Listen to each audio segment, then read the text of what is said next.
Talvez a maior identidade da nossa música, da música ocidental, seja a harmonia, os acordes, vários instrumentos tocando ao mesmo tempo, as grandes orquestras.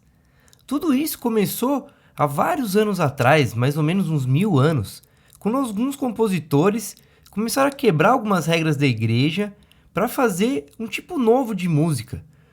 Um tipo de música que já existia em alguns lugares, mas ninguém tinha chegado tão longe como a gente conseguiu chegar. Então vem comigo nesse vídeo que você vai aprender como começou a polifonia, que deu origem aos acordes, ao tonalismo e a toda a música que a gente ouve hoje em dia. Então bora pro vídeo. Essa ideia de polifonia não é uma ideia originada no Ocidente. Já existe a polifonia dos aborígenes de Taiwan, sei lá quantos milhares de anos, né? Da tribo Aka na África também, no norte da África.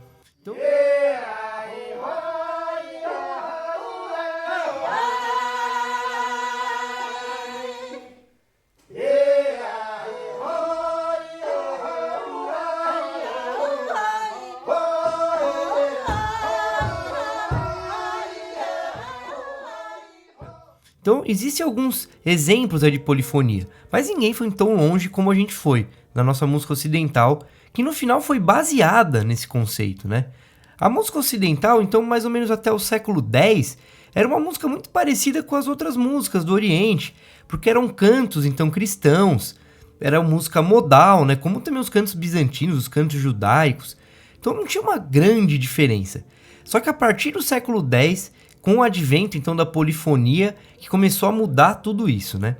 Ficou mais complexa a composição, mais elementos ao mesmo tempo acontecendo, e aí a notação musical teve também que evoluir. O século X da era cristã foi importante para outras coisas também na música, não só para a polifonia. Foi nessa época que as músicas começaram a ter então melodias pré-fixadas, porque antes eram cantos, como eu disse, e era como se fosse então improvisações, né? Improvisações modais, a gente pode dizer. Então cada lugar cantava, né, parecido, e nessa época que começou essa ideia de fazer melodias que seriam repetidas sempre o máximo parecido possível, né? Então que nem hoje em dia a gente ouve uma melodia, ouve Asa Branca, por exemplo, todo mundo pensa em Asa Branca a melodia, né? Só que antigamente não era assim, né? Pode parecer estranho isso, mas não era assim, não tinham melodias pré-fixadas. Então não existiam compositores também, né, antigamente. A polifonia tá nesse mesmo caldeirão aí de várias coisas acontecendo ao mesmo tempo e junto com esse nascimento da identidade da música ocidental, né? As primeiras músicas do Ocidente eram chamadas de canto-chão e eram músicas monódicas, eram monodias. Todo mundo cantava a mesma nota. Só que a partir do século VIII, século IX, começaram então as polifonias. Como foram as primeiras polifonias, né? O primeiro tratado que fala disso no Ocidente, então, é um tratado chamado Música in Kyriades, que quer dizer manual de música, né? Que é exatamente isso, um manual onde ele explica como então fazer o canto-chão e como escrever então, né, duas melodias ao mesmo tempo. Só que ele coloca de um jeito como se isso já existisse fazia um bom tempo, assim, isso já era uma prática, né, do pessoal, que ele simplesmente colocou no manual, né? Ele transformou isso em teoria e tentou escrever isso. Então como é que começavam as músicas? As músicas todo mundo cantava assim, por exemplo, eu fiz uma melodia aqui simples, né? Todo mundo cantava a mesma nota, assim. Imagina todo mundo cantando. Tararara. Então nesse manual de música ele sugeria algumas coisas, né? Quando você fosse compor. Uma das coisas era fazer então a mesma melodia, né? Então dobrar a voz que você está fazendo, só que quinta, quarta ou terça abaixo. O que significa isso? Você pega essa voz de cima, então que era a única, dobra ela e põe quinta abaixo. No caso aqui é o Fá, né? Porque ó, Fá, Sol, Lá, Si, Dó. O Fá é uma quinta abaixo. E o som ficaria assim, né? Então.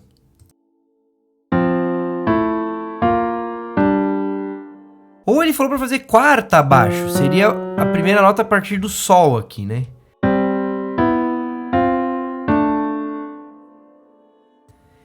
E aí depois ele falou que podia fazer terça também, né?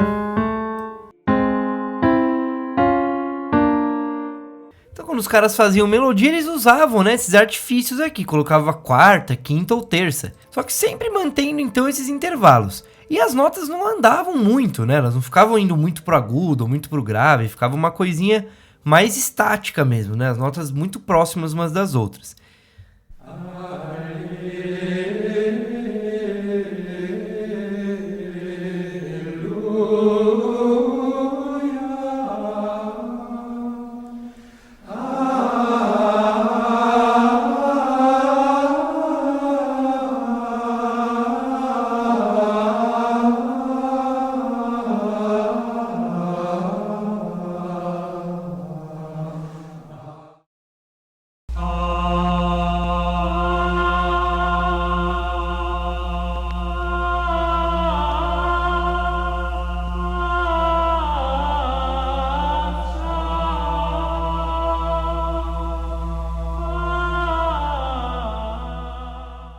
Então lá pro final do século XII, século XIII, que chegaram os primeiros compositores, né?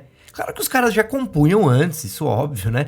Só que eles não punham o nome deles, não tinham, tipo, várias obras do mesmo cara, assim, né? Que estão nomeadas pro mesmo cara. E aí, nesse final do século XII e século XIII, começou, então, a vir... Então lá pro final do século XII, chegando no século XIII, entre 1159 e 1236... dois caras, então, chamados Leonan e Perotin, que vieram da igreja de Notre Dame, então da escola da igreja de Notre Dame, que não era só na igreja, mas pegava do centro da França até o norte da França, que é uma região bem importante aí para a história da música ocidental, né? Foi de lá também que veio a Renascença, que depois, né, floresceu mesmo na Itália. Então vários intelectuais estavam lá, assim, né? E aí o Leonan e Perotin são considerados também os primeiros compositores. Então, realmente, os primeiros compositores da história, né, assim. Porque antes, como eu estava falando, eram cantos da igreja. E o pessoal não atribuía música a eles, né? Eles não punham eles como compositores. E aí veio Leonan e Perotin. Esses caras vieram fazendo coisas muito sofisticadas na polifonia, né, pra época. Tipo, coisas que ninguém fazia antes. E até tem um monte de coisa deles que acham realmente que tinham vários alunos que escreviam juntos, né? Então viveu um próximo do outro, né? Um pouco antes, assim. Mas foram os dois primeiros compositores que fizeram músicas polifônicas, né? Totalmente polifônicas. Não era mais canto gregoriano, então, isso. Né? Esse nome já não podia ser chamado mais de canto gregoriano. Começou a ter outro nome, né?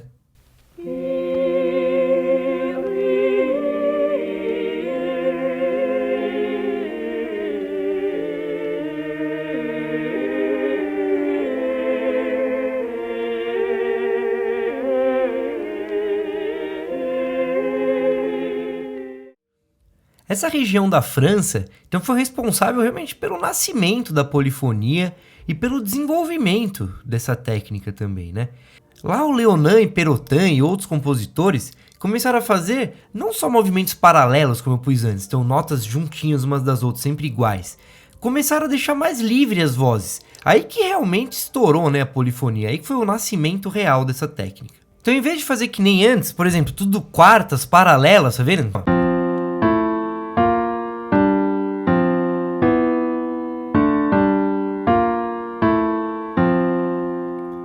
Né? Tudo igualzinho as notas. Começaram a fazer movimentos, por exemplo, oblíquos. Então a nota de baixo segurava um tempo mais, né? Ó. E aí uma outra nota que estava aqui podia abrir para outro lugar. E a outra subia fazendo um movimento contrário aqui, né? Ó. Tá vendo? Uma descendo e outra subindo, né? Uma voz descendo e outra subindo. Aí depois faziam outros intervalos, né? Eles começaram, então, a brincar muito mais, né? A ter muito mais liberdade, então, na música, né?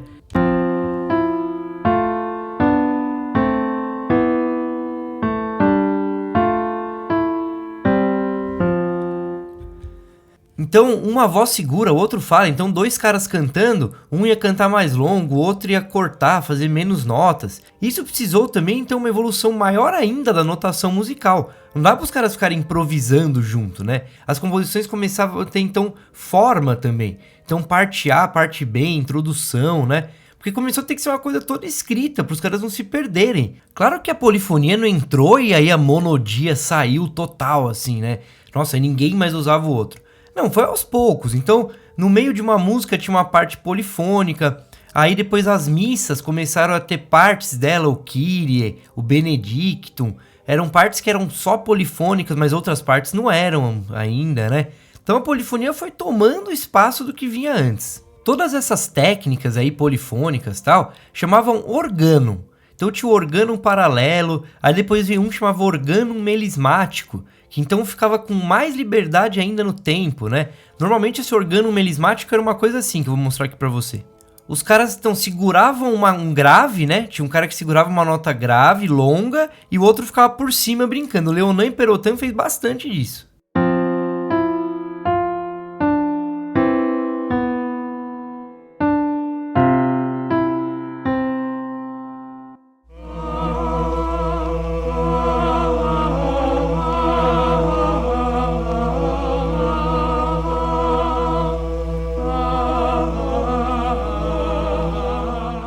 Outra coisa muito interessante da época é que eles utilizavam modos rítmicos, que não tem nada a ver com os modos eclesiásticos lá, ou os modos gregos, né, que a gente ouve hoje em dia. O que eram modos rítmicos? Eram como se fossem ritminhos, assim, então células rítmicas que ficavam se repetindo a música inteira. Então quando o cara lia uma melodia, como na notação, na partitura ainda não estava bem claro os ritmos, era uma coisa meio arcaica, né, o tamanho, a mensuração dos ritmos. O que acontecia é que os caras sabiam a melodia e utilizavam sempre o mesmo ritmo a música inteira. Esses que são os modos, né? Tinham 6 modos. Os mais usados eram o 1 e o 5, e às vezes utilizavam o 2 e o 3. Os outros eram muito pouco utilizados. Mas o que acontecia é que eles também ficavam livres nisso, né? Eles não ficavam presos e ficavam repetindo exatamente igual. Eles meio que juntavam uma nota na outra, e aí depois eles, por exemplo, cortavam uma nota, né? Eles variavam essa ideia. É interessante ver que isso também é o começo da ideia de variação de tema, variação de melodia, que é o que vai acontecer depois na música ocidental, né? Assim que a gente compõe hoje em dia. Então, o modo rítmico número 1 era esse daqui, ó, que fazia então o ritmo. É isso, mas aí você vai repetir isso, então... Ficaria isso aqui, né, repetido.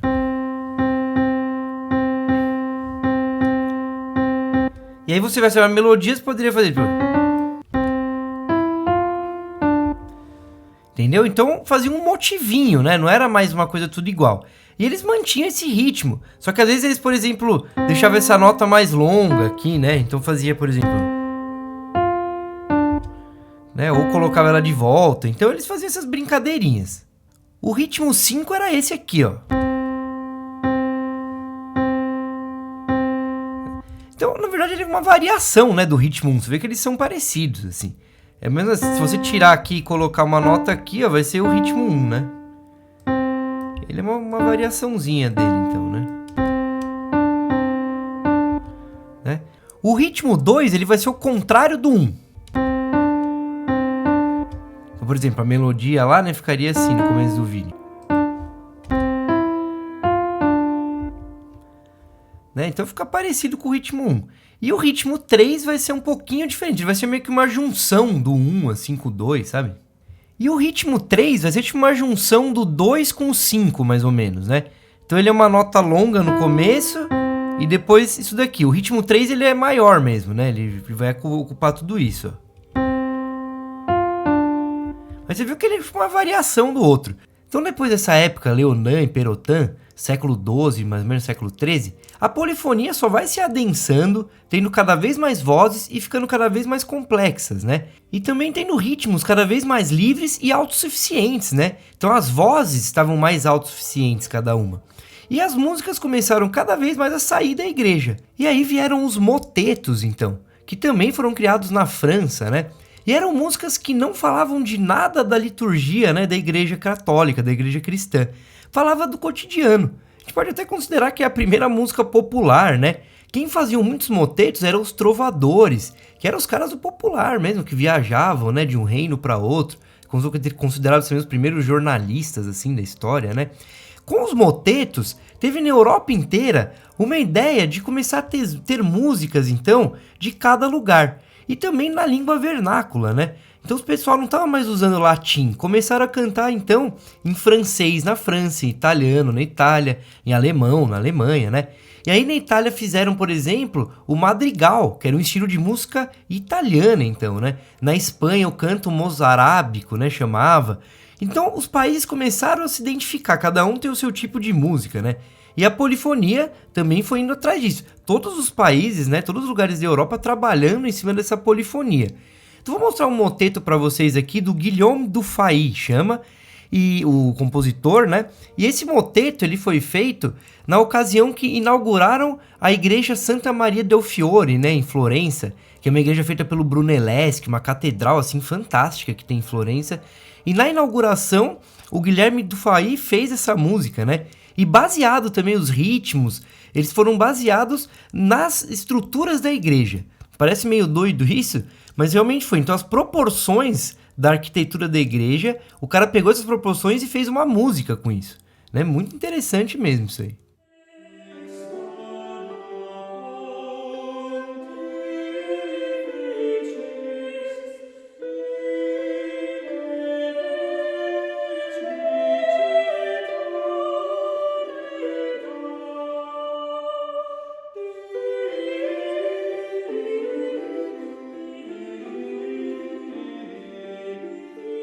Outro cara que eu vou mostrar pra você agora é o Orlando di Lasso. Então é um cara bem importante também, um pouco mais pra frente aí, né, século XIV, assim, indo pro século XV. E ele foi um cara italiano, então que fez bastante madrigais, coisas assim. Vou mostrar umas músicas aqui pra você dele.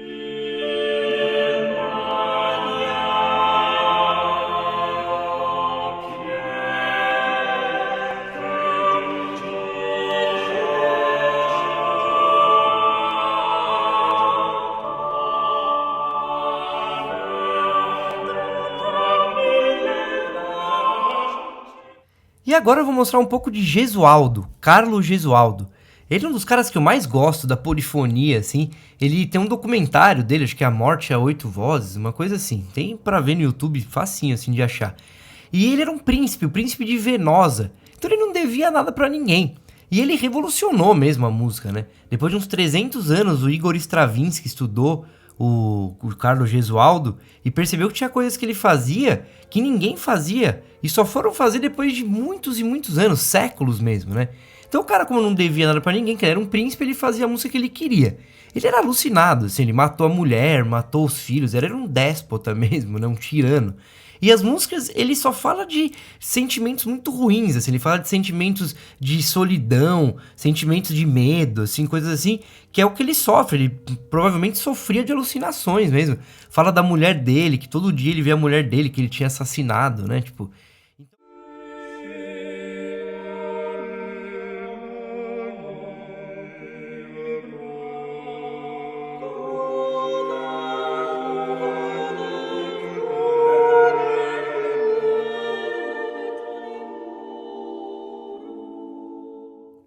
E antes de chegar em Johann Sebastian Bach, que foi um dos caras mais conhecidos aí que trabalhou com a polifonia, né, que a gente sempre ouviu falar, eu vou mostrar então um mestre do Bach, um cara que ele estudava, um cara que dizem que ele andou assim por dias atrás, assim, para conseguir ver um show desse cara, que era o Buxtehude. Então eu vou mostrar para você o som dele aqui.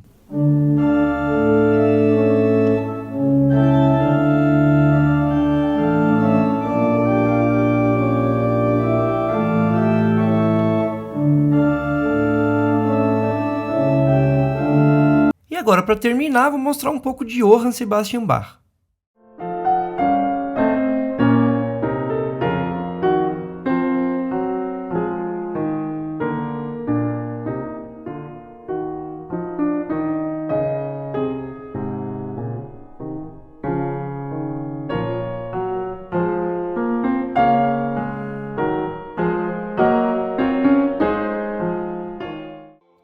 Bom, depois dessa época do contraponto, que foi o barroco, né, a época do Bach, veio o classicismo. E aí essa ideia de polifonia caiu um pouco, né, em desuso, assim. O pessoal começou a fazer melodia acompanhada, porque o tonalismo estava chegando com tudo, né? Então a música tonal. Não que a música tonal não seja feita polifônica, o Bach fazia música tonal altamente polifônica. E continuaram fazendo música polifônica. Beethoven fez bastante. Mas assim, o período clássico foi um período que usou muito pouco dessa música polifônica. Eu acho que já estavam cansados de ouvir isso, né?